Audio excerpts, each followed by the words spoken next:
Prends la parole aujourd'hui, non pas pour le plaisir de la polémique, mais parce que le silence face à la calomnie est un crime.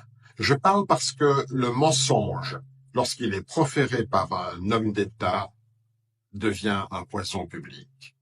Moi, Olivier Cavitatou, ancien compagnon de lutte de Jean-Pierre Bemba, je refuse de me taire face aux mensonges éhontés. Le temps des masques est tombé. La vérité finit toujours par rattraper ceux qui la fuient. Jean-Pierre Bemba, je l'ai vu de près, je l'ai soutenu. Et je prends toute ma part de responsabilité. Mais il n'a jamais renoncé à la logique de la force, à la brutalité, à la tentation des armes, au goût du chaos. Son parcours est marqué par les guerres. Kisangani, Mambasa, Bangui, Kinshasa. Aujourd'hui encore, il s'inscrit dans la rancune, dans la haine, dans la division. Alors, je m'adresse à la conscience collective et je nomme les faits, je dénonce les mensonges, je dénonce les calomnies. Jean-Pierre Bemba a construit, sans la moindre preuve, une fiction dangereuse dans le seul but de semer la division. Il a accusé Moïse Katumbi, homme de paix. Il a accusé Joseph Kabila, ancien chef de l'État. Et il a osé accuser la Senko, notre Église catholique, conscience morale de la nation. Il les a accusés de complot, de vouloir éliminer le président de la République. Ces accusations sont graves. Elles ne relèvent pas de l'erreur, mais elles relèvent tout simplement de la manipulation. Car accuser la Senko, ce n'est pas viser une réalité abstraite, c'est salir Monseigneur Fulgence Moutéba, c'est insulter, c'est mépriser Monseigneur Ncholet, les curés de nos villages, les enseignants de nos écoles catholiques, les infirmières des hôpitaux diocésains.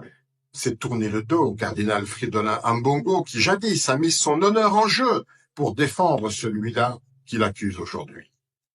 Alors oui, il faut le dire clairement, Jean-Pierre Bemba a franchi une ligne rouge.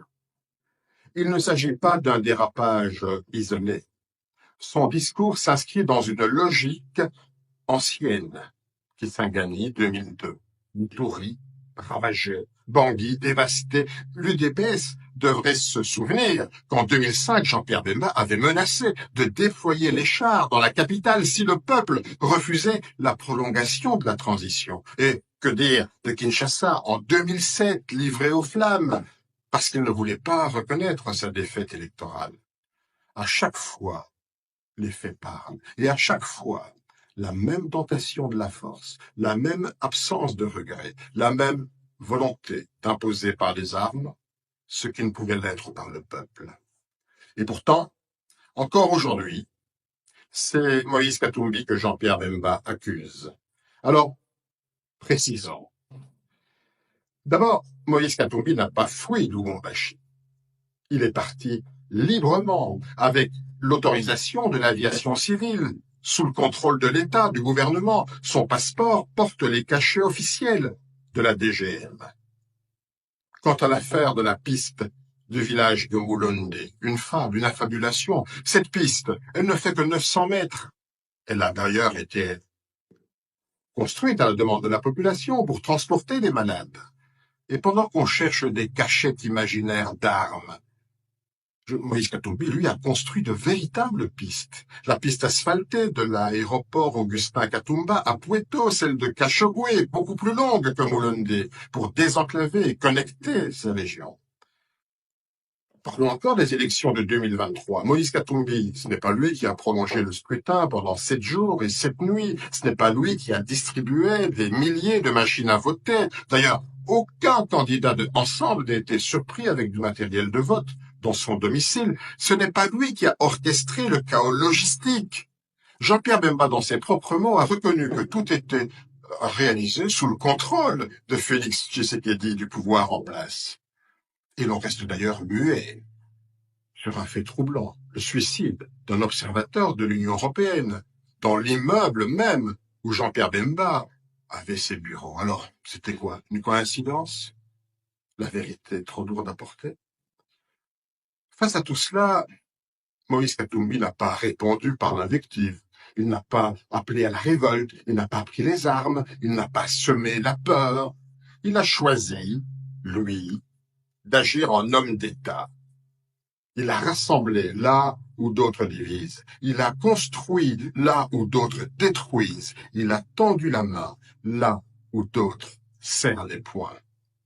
Alors, que reste-t-il de l'action de celui qui l'accuse aujourd'hui, de Jean-Pierre Bemba, comme bilan? À la Défense, aucun territoire récupéré, pas un mètre carré.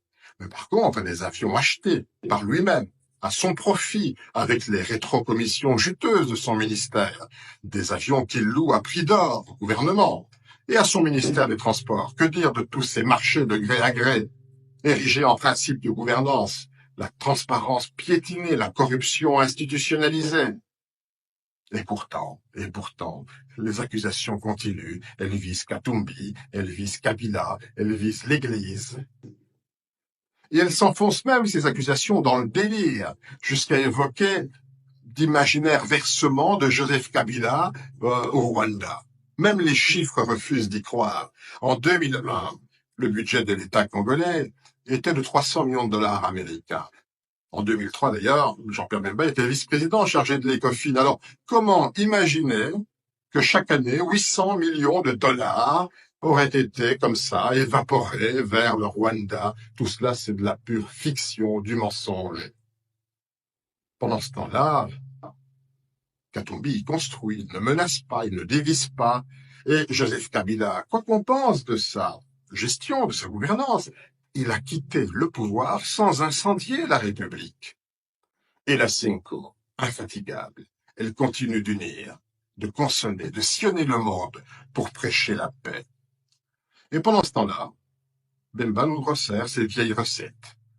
La peur, la menace, le mensonge, la calomnie, la médisance. Les Congolais ne sont pas dupes. Ils voient clair. Ils en ont assez, et je le dis avec gravité. Le peuple congolais lui en a assez. Il a changé. Il n'a plus peur. Il ne veut plus jamais revivre ce qu'il a subi dans les années noires. Le Congo a trop souffert. Il ne veut plus de chefs, de seigneurs de guerre. Il veut des bâtisseurs. Il veut la paix. Il veut la grandeur. Jean-Pierre, tu as eu ta chance. Tu l'as gaspillée. Ton temps est révolu. N'entraîne pas la République dans ta chute. Ce pays mérite mieux que les règlements de compte. Moi qui ai été témoin de ton histoire, je dis, stop à la manipulation. Stop au mensonge. Place à la vérité. Place à la jeunesse. Place au Congo de demain.